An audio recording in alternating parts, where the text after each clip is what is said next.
मेरे प्यारे देवर जी के लिए बढ़िया और स्वादिष्ट खाना ही बनेगा ना। भाभी अगर आप ना होती तो मेरा क्या होता? कौन मुझे रोज रोज टिफिन में स्वादिष्ट पकवान बना कर देता? बस मैंने तो डिसाइड कर लिया है कि मैं आपकी तरह एक संस्कारी लड़की से शादी करूंगा जिसमें आप ही की तरह के सारे गुण हों। अपनी उस प्यारी देवरानी का तो मुझे भी बेसब्री से इंतजार है। वैसे देवर जी, आप किसी लड़की से प्यार करते हो? आपने देखा किसी लड़की को? नहीं भाभी, आप ही मेरे लिए कोई बढ़िया सी लड़की ढूंढिए। अरे नहीं नहीं, ये काम तो माता पिता का होता है। पर कोई नहीं, रात के खाने पर जब सब साथ में होंगे ना, तो मैं बात करूंगी सबसे आपकी शादी के बारे में। थैंक्स भाभी, आप जैसी प्यारी भाभी हर देवर की हो। अभय भी अपने काम पर चला जाता है। अभय एक दूसरी कंपनी में नौकरी करता है। दोपहर के समय अभय अपने ऑफिस के कुछ कर्मचारियों के साथ बैठा रोज की तरह टिफिन खा रहा था। ओहो, लगता है आज भी तेरी भाभी ने बढ़िया स्वादिष्ट खाना भेजा है अभय। अभय टिफिन खोलकर देखता है तो उसमें भिंडी की सब्जी, पालक के पकौड़े, चिकन करी और चावल थे। अरे भाई अभय, आज भी तुझे हम सबके साथ अपना टिफिन शेयर करना होगा। तभी रोज की तरह सब अभय के टिफिन से खाना खाने लगते हैं। साधना बहुत ही स्वादिष्ट खाना बनाती थी। इधर विनय भी अपने ऑफिस में अपने साथ के कर्मचारियों के साथ बैठा टिफिन खा रहा था और वहां भी सब उसके टिफिन से खाना खा रहे थे। ये साधना भी ना, यहाँ सब उसके स्वादिष्ट खाने के दीवाने बन गए। रात का समय, सब घर में बैठी साधना के हाथ बने स्वादिष्ट पकवान खा रहे थे। माँ जी, मुझे लगता है अब इस घर में मेरी देवरानी को लाने का समय आ चुका है। हाँ, बात तो तूने ठीक कही बहू, पर तेरी तरह संस्कारी लड़की दूसरी कहाँ मिलेगी हमें। अरे दादी माँ, मेरी उस पत्नी को कैसे भी होने दीजिए, पर जब वो यहाँ आकर भाभी की संगत में रहेगी ना, तो उसके अंदर भाभी की तरह अच्छे संस्कार खुद ही आ जाएंगे। फिर क्या था, कुछ ही दिनों बाद सब अभय के लिए एक अमीर मॉडर्न लड़की इशिता को ढूंढ लेते हैं और अभय की शादी इशिता से करवा देते हैं। शादी के दूसरे दिन सवेरे साधना रोज की तरह सवेरे 6 बजे उठकर पहले सफाई करती है, फिर पूजा करके सबके लिए चाय नाश्ते की व्यवस्था करने में लग जाती है। सवेरे के 8 बजे ये लो, ये इशिता अब तक सो रही है। अभय इशिता के पास आकर उसे जगाने लगता है। इशिता अपने बेड पर मजे से सो रही थी। इशिता उठो, 8 बज गए। सोने दीजिए ना माँ, अभी तो रात ही है ना। रात है? अरे इशिता उठो, यहाँ इतनी देर तक नहीं सोते, उठो। तभी वहां साधना आती है। क्या हुआ देवर जी? भाभी देखिए ना, ये इशिता उठ ही नहीं रही है। मैं कब से इसे जगाने की कोशिश कर रहा हूँ। कोई बात नहीं, बेचारी शादी की भाग दौड़ में थक गई होगी, इसे आराम करने दीजिए। मैंने आपका टिफिन और चाय नाश्ता बना दिया है। तभी दोनों बाहर सबके पास आते हैं। तभी विनय को अपनी मोबाइल पर कंपनी के बॉस का कॉल आता है। विनय कॉल रिसीव करता है तो उसका बॉस अपने घर में था। जी बॉस, बोलिए। विनय, मैंने तुम्हारा ट्रांसफर उदयपुर शहर की अपनी कंपनी में कर दिया है, तो तुम कल ही उदयपुर शहर के लिए निकल जाओ। पर सर, ऐसे अचानक कैसे? मैं समझता हूं तुम्हारी बात, पर क्या है ना, मुझे अर्जेंट वहां एक मैनेजर चाहिए। तुम्हारी सैलरी भी डबल हो जाएगी और तुम्हें कंपनी की ओर से अच्छे बेनिफिट्स भी मिलेंगे। बस 1 साल की बात है, उसके बाद मैं तुम्हें यहां बुला लूंगा। तो देर मत करो और आज ही उदयपुर शहर के लिए निकल जाओ। बॉस कॉल कट कर देता है। तभी विनय सबको सारी बात बताता है। और मुझे आज ही उदयपुर शिफ्ट होना है। अरे पर ऐसे अचानक कैसे? नहीं नहीं, तू कहीं नहीं जाएगा। तू अपने बॉस को कहकर ये ट्रांसफर कैंसिल करवा दे। माँ, बॉस को ऐसे न कहना ठीक नहीं होता। भाई की नौकरी का सवाल है और इनफैक्ट हमें तो खुश होना चाहिए। भाई की सैलरी डबल हो गई, उन्हें कंपनी की ओर से प्रमोशन भी मिलेंगे। जी माँ, बस 1 साल की तो बात है। जैसे वहां नया मैनेजर आ जाएगा, मैं यहाँ चला आऊंगा। ठीक है बेटा, फिर तू बहू को भी अपने साथ ले जा। बहू वहाँ तेरा अच्छे से ख्याल रखेगी। तभी दोनों तैयारी में लग जाते हैं। 10 बजने को आए थे। तभी इशिता मॉडर्न साड़ी में अच्छे से मेकअप से बाहर आती है। इशिता बहू, ये कोई समय है नींद से जागने का? हम सब सवेरे 6 बजे से नींद के जागे हैं। माँ जी, मुझे इतनी सवेरे नहीं उठा जाता। मैं अपने मायके में भी 10-11 बजे ही उठती हूँ। पर यहाँ ऐसा नहीं चलेगा। यहाँ तुझे सवेरे जल्दी उठकर अपने पति के लिए टिफिन बनाना होगा और हम सब के लिए चाय नाश्ता, समझी तू? जी माँ जी। अरे बाप रे, ये माँ जी तो टीवी सीरियल की तरह खतरनाक सास है। तभी साधना वहां आती है और इशिता को सारी बात बताती है। इशिता, तो यहाँ सबका अच्छे से ध्यान रखना और देवर जी को हमेशा अपने हाथ का बना खाना घर का ही देना, क्योंकि बाहर का खाना खाने से देवर जी और ससुर जी की तबीयत खराब हो जाती है। शाम का समय, अभय इशिता सबसे मिलकर उदयपुर शहर चले जाते हैं। रात का समय जानकी और इशिता दोनों रसोई में थे। जानकी को भी खाना बनाना बहुत अच्छे से आता था। भाभी, आज से मैं दोपहर के और रात के खाने में आपकी सहायता करूंगी। अरे वाह, ये तो कमाल हो गया। वैसे भी मुझे कहाँ आता है खाना बनाना। क्या बनाई भाभी खाने में? तुम बना लो कुछ अच्छा सा। तभी दोनों खाना बनाने में लग जाते हैं। अब इशिता को खाना बनाना, घर संसार, इन सब बातों में कोई दिलचस्पी नहीं थी। अगले दिन सवेरे के 7 बजे उर्मिला इशिता को जगाती है। इशिता बहू, साधना बहू बिना किसी के जगाए रोज सवेरे 6 बजे उठ जाती थी, और एक तू है जिसे आकर उठाना पड़ता है। अब रसोई में जाकर अभय के लिए टिफिन बना और सबके लिए चाय नाश्ते की व्यवस्था कर। इधर साधना शहर में अपने नए घर में रसोई में थी। साधना ने आलू के पराठे, बैगन का भरता और सूजी का हलवा, इतना सब विनय के टिफिन के लिए बना लिया था। चलो, इनका टिफिन तो तैयार हो गया, अभी नहीं जाकर जगा देती हूँ। इधर इशिता रसोई में खड़ी थी। अब कैसे बनाऊं मैं अभी जी के लिए टिफिन? मुझे तो खाना बनाना आता ही नहीं है। इशिता रसोई में परेशान खड़ी थी। तभी उसकी नजर खिड़की से बाहर एक ठेले वाले पर पड़ती है, जहाँ ठेले पर कई सारी किस्म के पकवान चीजें बिक रही थी। उस ठेले का नाम मिनी ढाबा था। अरे वाह, एक काम करती हूँ, उस ठेले वाले के पास से खाना लेकर आती हूँ और अभी वही अभय जी को टिफिन में बांध कर दे देती हूँ। इशिता रसोई से बाहर आती है तो बाहर कोई नहीं था, सब अपने अपने कमरों में थे। तभी वो घर से बाहर उस ठेले के पास आती है, जहाँ कई सारे लोग खड़े पाव भाजी, इडली, डोसा, सांभर, मूंग bread, bread vada, noodles, rice, दाल पापड़ी, मिक्स्ड, ये सब खा रहे थे। अरे वाह, यहाँ तो कितना कुछ है। ये ठेले वाला भोला इस इलाके में रोज अपना ठेला लगाता है। तभी इशिता उसके पास आकर उसके ठेले के सारे पकवान देखती है। यहाँ तो कितना कुछ है। भैया जी, मुझे मटर पनीर कढ़ी, दाल रोटी और पाव भाजी दे दीजिए। जी मैम साहब, अभी देता हूँ। है छोटू? जी उस्ताद। मैडम जी ने जितना ऑर्डर दिया है, जल्दी से उन्हें सारा खाना पैक करके दे दे। तभी छोटू चिंटू सारा खाना पैक करने लगता है।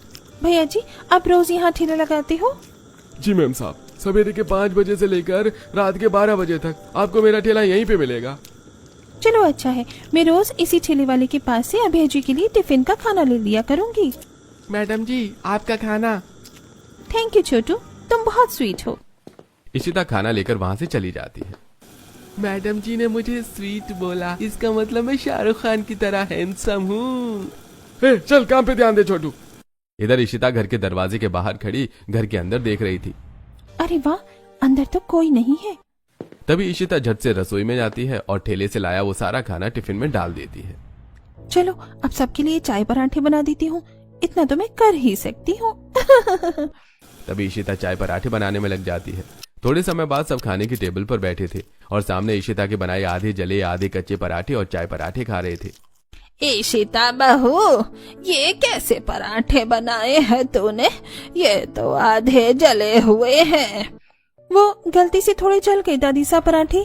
तभी सब जैसे ही चाय का पहला घूंट लेते हैं तो मालती चाय मुंह से बाहर फेंक देती है। छी, ये कैसी कड़वी चाय बनाई है तूने बहू। आहाहा। ये चाय है या जहर का पानी?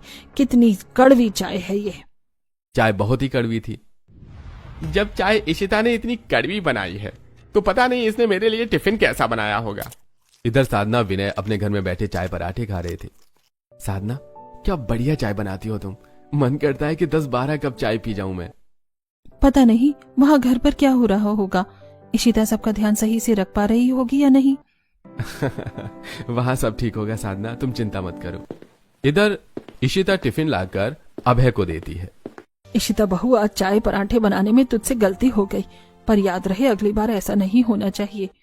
जी माँ जी, मुझे चाय पराठे बनाना अच्छे से सीख लेना होगा। इशिता घर के काम में लग जाती है। दोपहर का समय, अब दोपहर और रात का खाना जानकी बना रही थी और इशिता केवल उसकी सहायता कर रही थी। दोपहर का समय, अभय ऑफिस से सभी कर्मचारियों के साथ बैठा था। अरे अभय, आज क्या लाए हो टिफिन में? आज भी तुम्हारी भाभी ने बढ़िया स्वादिष्ट खाना बनाया होगा। अरे नहीं नहीं, आज का टिफिन मेरी भाभी ने नहीं, मेरी पत्नी ने बनाया है। तभी अभय टिफिन खोलता है तो उसमें ठेले के मटर पनीर, कढ़ी, दाल, रोटी और साथ में पाव भाजी ये सब थे। अरे ये कैसा खाना बनाया इशिता ने? अरे ये क्या अबे, ऐसे लग रहा है तू घर से नहीं किसी ठेले से खाना लेकर आया है। ये तो ठेले का खाना लग रहा है। हाँ, ये सब चीजें तो बाहर ठेले पर मिलती हैं। अरे नहीं नहीं अजीत भाई, ये खाना ठेले का नहीं, ये मेरी पत्नी इशिता ने बनाया है। ओ अच्छा अच्छा, लगता है तुम्हारी पत्नी सब खाना बनाने में माहिर है। सही है भाई, बाहर से ये चीजें खरीद कर खाने से अच्छा घर पर ये सारी चीजें बनाकर खा लो। तभी सब टिफिन खाने लगते हैं तो अभय को खाने का स्वाद बड़ा अटपटा सा लगता है। ये कैसी पाव भाजी और कड़ी है, इसमें तो जरा भी स्वाद नहीं है। अब इस कम स्वादिष्ट ठेले के खाने को कोई नहीं खा रहा था। अरे इनमें तो न स्वाद है न नमक मिर्च, तू ही खा ले ये अभय। फिर क्या था, अभय मजबूरन वो सारा खाना खा लेता है। रात का समय अभय घर आता है। इशिता, तुमने कैसा अजीब सा खाना बना कर दिया था मुझे टिफिन में। उस खाने में न स्वाद था न नमक मिर्च। पर मैंने तो अच्छा बनाया था खाना। अरे काय का अच्छा, इतना बेस्वाद खाना था कि खाया ही नहीं जा रहा था। जबरदस्ती खाना पड़ा मुझे। इशिता बहू, ये सब क्या है? तुझे खाना भी बनाना नहीं आता क्या? माँ जी, शायद गलती से नमक मिर्च कम ज्यादा हो गया होगा, पर मैं अगली बार से ध्यान रखूंगी। अभय कमरे में चला जाता है। अगले दिन सवेरे के 7 बजे इशिता भोला ठेले वाले के पास आती है। भैया जी, आप कैसा खाना दे रहे हो मुझे? कल आपके खाने में जरा भी स्वाद नहीं था, नमक मिर्च सब कुछ कम था। ओफो, माफ करना मैडम जी, वो कल मेरी तबीयत जरा ठीक नहीं थी, इसलिए शायद खाने में स्वाद नहीं आया होगा। पर आप बेफिक्र रहिएगा, आज का खाना बहुत ही स्वादिष्ट है। अच्छा, मुझे राजमा चावल, कड़ी और रोटी दे दीजिए। भोला ये सब खाना पैक करने लगता है। तभी दूर सामने से इशिता का ससुर हरीश आ रहा था। अरे बाप रे, ससुर जी। तभी इशिता नीचे बैठ जाती है और चिंटू को गले लगा लेती है। अरे मैडम जी। छोटू तो कितना अच्छा खाना बनाता है। अरे मैडम जी, खाना ये छोटू नहीं मैं बनाता हूँ, ये तो मेरा नौकर है। तभी हरीश वहां से घर की ओर चला जाता है। उसने इशिता को नहीं देखा था। तभी इशिता छोटू को छोड़ देती है। कितना मजा आ रहा था मैडम जी के गले लगकर। काश कि थोड़ी देर और मुझे ये गले से लगा कर रखती। ये लीजिए मैडम जी आपका खाना। इशिता खाना लेकर वहां से चली जाती है। हाय, कितनी अच्छी है ये मैम साहब। इधर इशिता वो खाना लाकर टिफिन में रख देती है और वो टिफिन अभय को दे देती है। दोपहर का समय अभय टिफिन खोलकर देखता है। अरे वाह, राजमा चावल कढ़ी दाल। अभय वो खाना खाने लगता है तो उसे आज का खाना अच्छा लगता है। अब इसी तरह दिन प्रतिदिन बीतने लगे। इशिता रोज उस ठेले वाले से खाना लाने लगी और वो खाना टिफिन में अभय को देने लगी और अभय रोज ऑफिस में वो खाना खाने लगा। और इधर साधना रोज रोज अपने पति को अपने हाथ का बना घर का स्वादिष्ट खाना टिफिन में देने लगी। अब एक दिन बाहर का खाना खा खाकर अभय की तबीयत बहुत ज्यादा खराब हो जाती है। उसे पेट में एक अजीब सी बीमारी हो जाती है। एक शाम अभय हॉस्पिटल में एडमिट था और सब उसके पास खड़े थे। डॉक्टर साहब, क्या हुआ मेरे बेटे को? अचानक इसके सीने में इतना दर्द कैसे हुआ? अभय को दिल का दौरा पड़ने वाला था। वो तो अच्छा हुआ कि आप समय रहते उन्हें हॉस्पिटल लेकर आ गए। क्या दिल का दौरा? अभय की तबीयत इस समय काफी क्रिटिकल है। इसके लिवर पर काफी सूजन आ चुकी है और इनकी एसिडिटी भी काफी हद तक बढ़ चुकी है। तो अभय को पिछले 10 दिनों तक हॉस्पिटल में ही एडमिट रखना होगा। अगर अभय का इलाज ठीक से नहीं हुआ तो इनकी जान भी जा सकती है। नहीं नहीं, मेरे बच्चे को कुछ नहीं होगा। बिना साधना भी वहां आप पहुंचे थे। पर डॉक्टर साहब, इनकी ऐसी हालत हुई कैसे? ये हद से ज्यादा बाहर के खाने का सेवन करते थे, इसीलिए इनकी ऐसी हालत हुई है। बाहर के खाने का सेवन महीने में 1-2 बार किया जाए तो ठीक है, पर रोज रोज बाहर का खाना सेहत के लिए हानिकारक होता है। क्या देवर जी रोज बाहर का खाना खाते थे? नहीं भाभी, मैं तो कभी बाहर का खाना खाता ही नहीं था। वो इशिता जो मुझे टिफिन में खाना देती थी वो मैं रोज खाता था। इशिता अभय को रोज टिफिन में जो खाना देती थी, अभय खाने के बारे में साधना को बताता है। ये सारे पकवान तो बाहर ठेले पर बिकते हैं। इशिता, तुम बाहर का ठेले का खाना लेकर आती थी? नहीं नहीं जेठानी जी, मैं तो रोज अपने हाथों से अभय जी के लिए खाना बनाती थी। फिर देवर जी की ऐसी हालत कैसे हुई? फिर ऐसा डॉक्टर क्यों कह रहे हैं कि रोज बाहर के खाने का सेवन करते थे? अब मुझे क्या पता जेठानी जी, शायद ये बाहर जाकर किसी ठेले से खाते होंगे खाना। देवर जी को डॉक्टर ने खुद बाहर का खाना खाने से मना किया है और देवर जी कभी बाहर का खाना नहीं खाते। आप तो ऐसे सवाल किए जा रही हो मुझसे जैसे मैं रोज अभय जी को बाहर का खाना खिलाती थी। जेठानी जी, मैं अभय जी की पत्नी हूँ।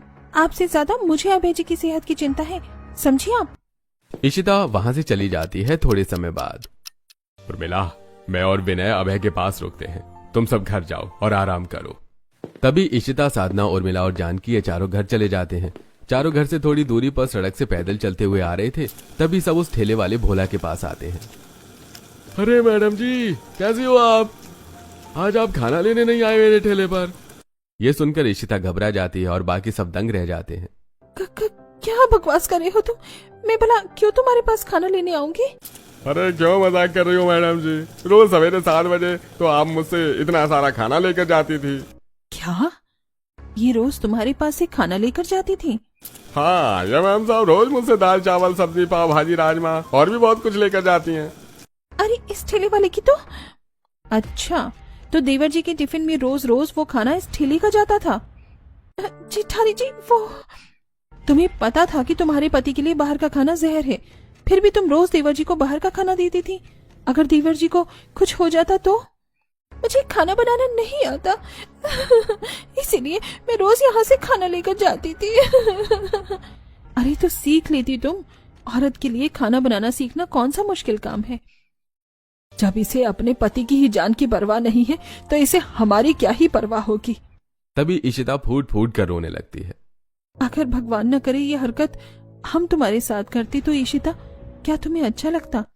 एक बहू और पत्नी का कर्तव्य होता है कि वो अपनी अच्छाई से अपने हाथ के बनाए स्वादिष्ट पकवान से अपने ससुराल वालों का ख्याल रखे, उन्हें अच्छा खाना खिलाकर उनकी सेहत का ख्याल रखे मुझसे गलती हो गई जेठानी जी अब मैं कभी भी ऐसी गलती नहीं करूंगी। अब मैं अच्छे से खाना बनाना सीखूंगी और रोज अपने हाथों से खाना बनाकर अभय जी को दूंगी। उसके बाद साधना यहीं रहकर रोज इशिता को खाना बनाना सिखाने लगी, जिसके बाद कुछ ही दिनों में इशिता अच्छा खाना बनाना सीख जाती है और अब वो रोज रोज अभय को अच्छा खाना बनाकर टिफिन में देने लगी और खुशी खुशी अपना जीवन बिताने लगी।